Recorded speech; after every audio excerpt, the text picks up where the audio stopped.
Bukannya bangga Pilkada Maluku Utara 2024 bikin sejarah, sekelompok orang justru menggelar aksi demo di depan kantor KPU Maluku Utara. Demo itu ditujukan untuk menggagalkan kemenangan pasangan Shelly Joanda dan Sarbin Sehe. Just info ya, Shelly adalah warga beretnis Tionghoa pertama yang terpilih sebagai Gubernur Maluku Utara. Dalam aksi demo itu nggak terdengar orasi terkait politik identitas. Yang mereka sampaikan adalah soal isu kecurangan yang masif.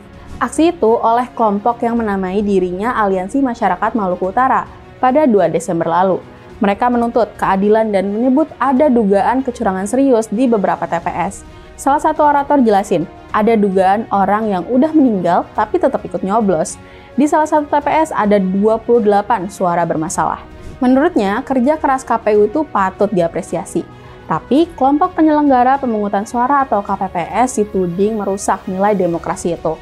Dia mengklaim punya bukti lengkap dan siap bawa kasus ini ke permukaan. Dia juga menuntut Shelly dan Sarbin ini didiskualifikasi. Orator lain menyinggung soal isu oligarki. Dia pengen sumber daya alam atau SDA Maluku Utara bisa dinikmati rakyat, bukan jadi alat investasi segelintir orang. Orator lainnya menuntut KPUD menghentikan proses rekapitulasi suara pilkada sampai masalah ini selesai. Dia ungkapin kalau ada indikasi kecurangan yang masif, money politik, dan keberpihakan pejabat daerah. Kalau tuntutan yang disampaikan para demonstran soal isu kecurangan pilkada tentu bisa dimaklumi ya.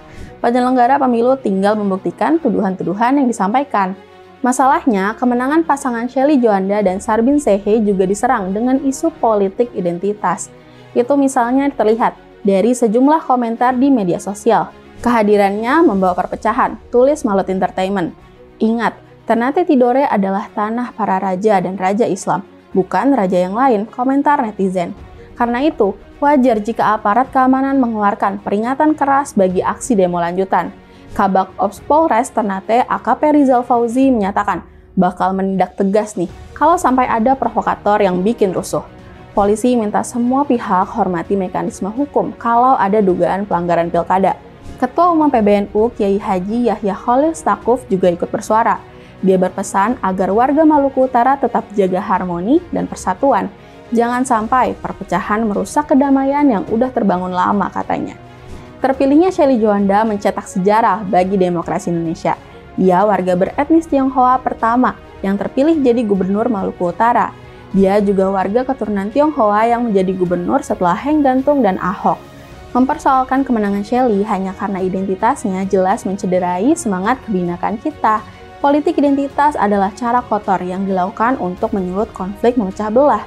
Maluku Utara punya peluang besar untuk menjadi contoh harmoni dalam keberagaman.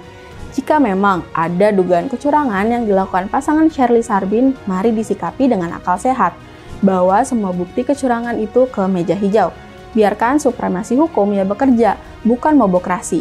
Jangan sampai kepentingan sempit sekelompok elit menghancurkan harmoni di Maluku Utara. Yuk, kita jaga bersama demokrasi dan harmoni di Maluku Utara.